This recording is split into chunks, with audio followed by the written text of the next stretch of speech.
राजनीतिक कार्यक्रम नहीं है, क्योंकि कई बार मैंने ये महसूस किया है कि महिलाएं राजनीतिक कार्यक्रमों में नहीं आना चाहती हैं, क्योंकि कई प्रकार का पारिवारिक उनके ऊपर एक प्रेशर रहता है। लेकिन जब एक ऐसा संगठन हो जो सिर्फ और सिर्फ महिलाओं के लिए काम कर रहा हो और एक ऐसी छत हो जहां राजनीतिक किसी भी तरीके का कोई भी बाउंडेशन ना हो आपके ऊपर, तो मुझे लगता है आप स्वतंत्र रहती हैं। और इसी वजह से मुझे ग्राम सभा तिलौरा में आप लोगों की मौजूदगी दिखाई दे रही है। इतने भारी नंबरों में आप लोग यहाँ पे आई हैं, तो एक बार जोरदार तालियां आप अपने लिए बजाइए, आपकी मौजूदगी के लिए बजाइए कि आप लोग एक जगह आकर के अपनी ताकत को दिखा रहे हैं। यहाँ मंच पे हमारे बीच में पूर्व ब्लॉक प्रमुख रही हुई हमारी बहनें, जो कहीं ना कहीं आशा के रूप में, NRLM की कार्य के रूप में और जगह जगह पे कार्य कर रही हैं। हमारी माताएं,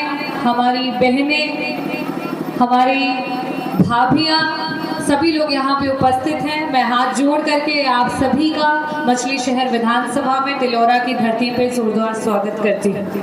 और साथ ही साथ हमारे बीच में हमारी पार्टी से संगठनों के विभिन्न पदों पर हमारे भाई जो हर वक्त पूरी मदद करते हैं कि किस तरीके से हम अपने कार्य को आगे लेकर के जा सकें और अपनी जिम्मेदारी को आगे बढ़ा सकें। मैं यहाँ मौजूद अपने सभी भाइयों का धन्यवाद करती हूँ, क्योंकि मैं फिर से राजनीतिक कार्यक्रम न है तो मैं उनको पदों से नहीं बता सकती, लेकिन आप लोग देख सकते हैं कि यहाँ पे आपको आगे ले जाने के लिए किस तरीके से सुबह से हमारे भाई, किस तरीके से हमारे पूजनीय पिता तुल्य सभी लोग मेहनत करके और इस कार्यक्रम में उपस्थित हैं। एक बार जोरदार तालियों से आप उनका स्वागत करिए, उनका उत्साहवर्धन करिए।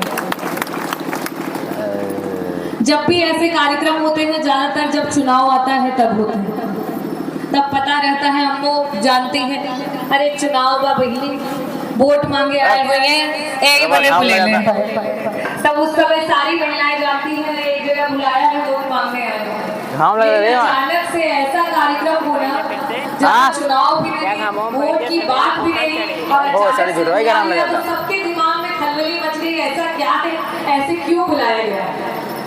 तो मैं आपके बीच में बहुत सारी बातें आई, सभी लोगों ने अपनी अपनी बातों को रखा। कुछ पुरुष जो थे हमारे बीच में, उन्होंने भी अपनी बातों को रखा कि कैसे महिलाओं को आगे आना चाहिए। देखिए, कुछ चीजें जो है उसके लिए इंसान स्वयं जिम्मेदार होता है। आज अगर महिलाएं पीछे हैं तो इसका ये मतलब नहीं है कि पुरुष जो है वो हमारे लिए जिम्मेदार है। अगर आप अपनी शक्ति को नहीं पहचानेंगी, आप अपनी ताकत को नहीं पहचानेंगी, तो आप आगे नहीं बढ़ पाएंगे। ईश्वर ने तो पक्षपात नहीं किया, प्रकृति तो पक्षपात नहीं करती है। जितनी धूप आपको लगती है उतनी हमारे पुरुष भाइयों को भी लगती है, जितनी सीट चलती है ठंडी आपको लगती है उतनी पुरुष भाइयों को लगती है, जितना ही जान हमारे अंदर है उतना पुरुष भाइयों के अंदर है। तो यहाँ पे जब काम करने की बात भी आती है, मेहनत की बात आती है, राजनीति में भागीदारी लेने की बात आती है, तो जितना उनका दिमाग चलता है उतना ही दिमाग आपको भी चलाना पड़ेगा। ये कार्यक्रम उसके लिए रखा गया है। ये किसी की आलोचना करने का कार्यक्रम नहीं है कि पुरुषों ने हमें पीछे कर दिया, उन्होंने हमें आगे नहीं जाने दिया। अरे वो उस साइकिल की अगर हम एक पहिए हैं तो दूसरा मजबूत पहिया वो भी है, और उसी की वजह से आज यहाँ पे हम लोग कुर्सी पे बैठे हुए हैं। तो हमें ये समझना पड़ेगा कि जब तक हम स्वयं अपने आप को आगे नहीं बढ़ाएंगे, एक माँ को आगे नहीं बढ़ाएंगे, एक बहू को आगे नहीं बढ़ाएंगे, एक बेटी को आगे नहीं बढ़ाएंगे, एक बहन को आगे नहीं बढ़ाएंगे, तब तक हम जो हमारा पूरा समाज है आगे नहीं बढ़ पाएगा। लोग कह रहे थे, राशन की बात कर रहे थे, 5 किलो आपको ये मिल रहा है, 5 किलो वो मिल रहा है, बहुत सारे राजनीतिक मंचों से मिलता आया है।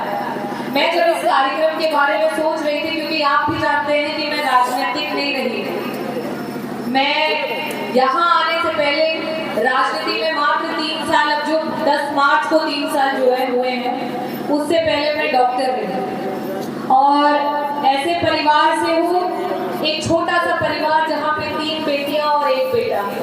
दादी ने तो 3 बेटियां होते ही माथा पीट लिया था कि मेरा बेटा इतना दहेज कहाँ से लेके आएगा, कैसी शादी करेगा।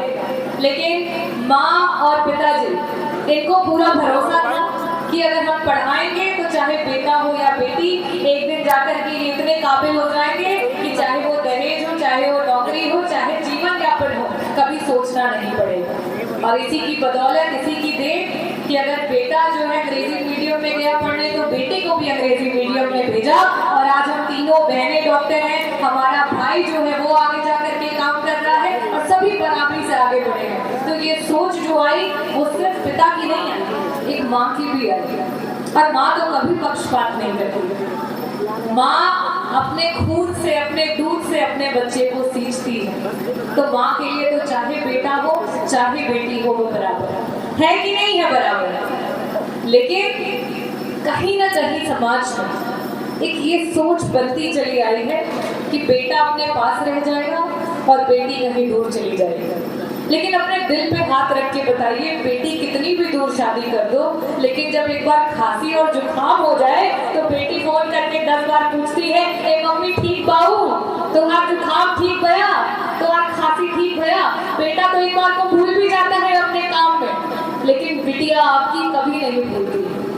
और आपको ये बात स्वयं समझना पड़ेगा कि जब ईश्वर ने हमें जन्म दिया तो हमें ये ताकत दी कि हम खुद अपने परिवार को तो मजबूत करेंगे, आगे आने वाले समय में दो परिवार के बीच की जो एक पुल होती है वो पुलिया बनकर के दो परिवारों को जोड़ करके दो परिवारों को मजबूत करेंगे। ये ताकत सिर्फ आपके हाथ में, सिर्फ आपके हाथ में। हम बेटी अपने घर में नहीं चाहते हैं, लेकिन चाहते हैं कि एक ऐसी बहू आए जो हमारा वंश बढ़ाए, जो हमारे खानदान को आगे बढ़ाए। तो वो भी तो किसी के घर की बेटी है जो घर में आकर के आपके बहू बनती है, तो वो भी तो आपके घर की बेटी है जो किसी के घर में जाकर के बहू बनती है। तो ये सोच तो हमें बदलनी पड़ेगी। अरे जब सास मुंह पोड़ेगी और बोलेगी, अरे क्या लिया बहन हमारे को, कितना दहेज लिया है बहन, अरे हमारे तो सड़ियों नीक न लिया है बहन। जब ये सोच हम रखेंगे तो हम पुरुषों से कैसे सोचेंगे कि वो हमारे लिए अच्छा सोचे। सबसे पहले हमें अपने दिमाग को बदलना पड़ेगा। आपको कोई पुरुष पीछे नहीं खींच रहा है, न पहले खींच रहा था, न आज खींच रहा है, न आगे कभी खींच पाएगा। आपको आज कहीं ना कहीं आपके दिमाग की सोच की बेड़ियां पीछे खींच रहे हैं।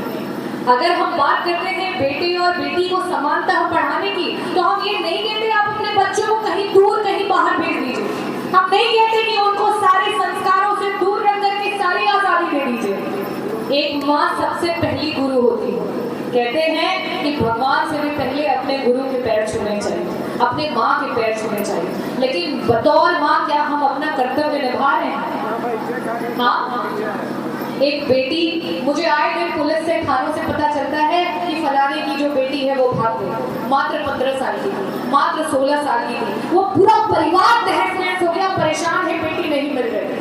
क्या हम कभी बतौर माँ और बाप बैठ करके हमने अपनी बच्ची जब बड़ी होने लगती है समझाने की कोशिश की, उसे बताने की कोशिश की कि अब तुम जिस अवस्था में, जिस उम्र में जा रही हो, ये होना लाजमी है। शरीर में ऐसे हार्मोन्स आते हैं, ऐसी चीजें होती हैं कि चाहे वो बेटा हो या बेटी, आकर्षण होता है, लेकिन इस आकर्षण को दबाना है। क्योंकि इस समय अगर पढ़ ले जाओगी, इस समय अपना जीवन बना ले जाओगी, तो आगे आने वाले समय में जो चाहोगी, जहां चाहोगी वो पाओगी। लेकिन आज अगर एक बार की एक गलती और एक चूक हो गई तो जिंदगी भर के लिए फिर ना तो परिवार सर उठा करके जी पाएगा, ना तुम स्वयं सर उठा के जी पाओगे। ये जिम्मेदारी किसकी है? ये जिम्मेदारी भाभी की, ये जिम्मेदारी उस परिवार की बेटी की है। आपके बतौर आप एक माँ है, आपकी जिम्मेदारी है। यहाँ हमारे भाई बैठे हैं, आपकी जिम्मेदारी है, पिता की जिम्मेदारी है। लेकिन हम हिचकिचाते हैं, हम डरते हैं कि अरे हम ऐसी बात कैसे कर लें, ये तो गोपनीय बात हो, ये तो खराब बात हो। कोई खराब बात नहीं, जो कुछ उसके परिणाम स्वरूप गलत हो जाता है और जब समाज में बात आग की तरफ ले जाती है वो खराब बात है। लेकिन अपने घर में बैठ के अपने बेटे और बेटी को बराबरी में बिठा करके ये बात करना कहीं से गलत बात नहीं कि बेटा तुम्हारे मन में बहुत से ख्याल आए, मैं भी समझ रही हूँ, क्योंकि ये उम्र का ऐसा पड़ाव है। लेकिन इस समय एक माँ अगर अपनी बेटी का हाथ थाम ले और बोले कि मैं तेरी दोस्त हूँ, अगर कुछ भी ऐसा होता है तुम स्कूल से और कॉलेज से आओगी, तुम 1 घंटे मेरे बगल में बैठोगी और सारी बात बताओगी, तुम्हारी कौन सी दोस्त है, तुमने क्या पढ़ाई की, तुमने क्या लिखाई की, तुमसे किससे बात होती है, कौन तुमसे क्या कहता है। जिस दिन आप लोग उसकी दोस्त बन जाएंगी, मैं आपको वादा करती हूँ कि जितने थाने पे रपट हो रही है, जितने केसेस हो रहे हैं, जितने परिवारों से हमारी बेटियां नादानी में चली जा रही हैं, वो उसके अगले दिन से ही खत्म हो जाएंगे ये केसेस। लेकिन आपको वादा करना पड़ेगा, इसके लिए आपको आगे आना पड़ेगा। लोग कहते हैं अंग्रेजी मीडियम में पढ़ाइए, बड़े बड़े स्कूलों में पढ़ाइए, कहाँ से पैसा आएगा ये तो कोई बताता ही नहीं। ये अंग्रेजी मीडियम स्कूल कहाँ से आएगा, जहाँ अच्छे अच्छे टीचर आए, कैसे आएगा?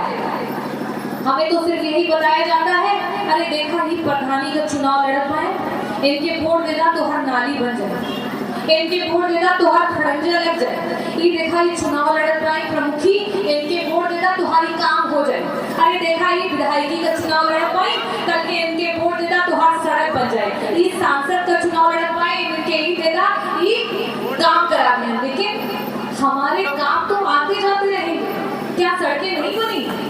अरे सालों से बनती आ रही, बनेगी कुछ साल बाद टूट जाएगी, नाली बनेगा कुछ साल बाद टूट जाएगा, लाइट लगेगी कुछ साल बाद टूट जाएगा, लेकिन अगर अपने बच्चों का भविष्य बन जाएगा तो जब तक आप जीवित रहेंगे अपने बच्चों को आगे तरक्की करते हुए देखते जाएंगे, देखते जाएंगे, देखते जाएंगे, वो कभी नहीं टूटेगा, कभी नहीं कोई तोड़ सकता है उसको, आपके बच्चों को दी हुई शिक्षा कोई नहीं तोड़ सकता है। तो मैं यहाँ कोई राजनीतिक मंच के कार्यक्रम के लिए नहीं आई, आपको ये बताने आई हूँ कि जिस समय मेरा चुनाव था मात्र 12 दिन 15 दिन का चुनाव था, और उस 12 दिन 15 दिन के चुनाव में 1 लाख वोट मछली शहर ने मुझे दिया है, यहाँ से विधायक बनाया, और उस 1 लाख में से 50,000 वोट ये आधी आबादी जो ताकत बैठी है वो आपने बटन दबाया है, और क्या करके मैं विधायक बनी। तो मैं ये बताना चाहती हूँ कि जब संविधान पक्षपात नहीं करता है तो कोई कैसे पक्षपात कर सकता है? लेकिन आपको ताकत समझनी पड़ेगी। हनुमान जी भी भूल गए थे कि उनके पास कोई ताकत है, उड़ते उड़ते उड़ते जाकर के सूरज निकल गए, जब सूरज निकल गए तब उन्हें पता चला कि उनसे ज्यादा ताकत तो किसी के पास है नहीं। और मैं आपको बताऊं, आप जब उड़ते उड़ते पहुंचेगी तो पूरा का पूरा ब्रह्मांड माप लेगी आपके पास इतनी ताकत है, लेकिन अपनी ताकत को याद करने की आवश्यकता है। अब बात करते हैं मुद्दे की। मुद्दे की बात यह है कि पहले तो डॉक्टर रही, राजनीति में आना नहीं चाहती थी और राजनीति जानती भी नहीं थी, लेकिन जब कोविड आया तो मैं अस्पताल में बतौर डॉक्टर रही। हमारी मम्मी को पापा दोनों को कोविड हो गया,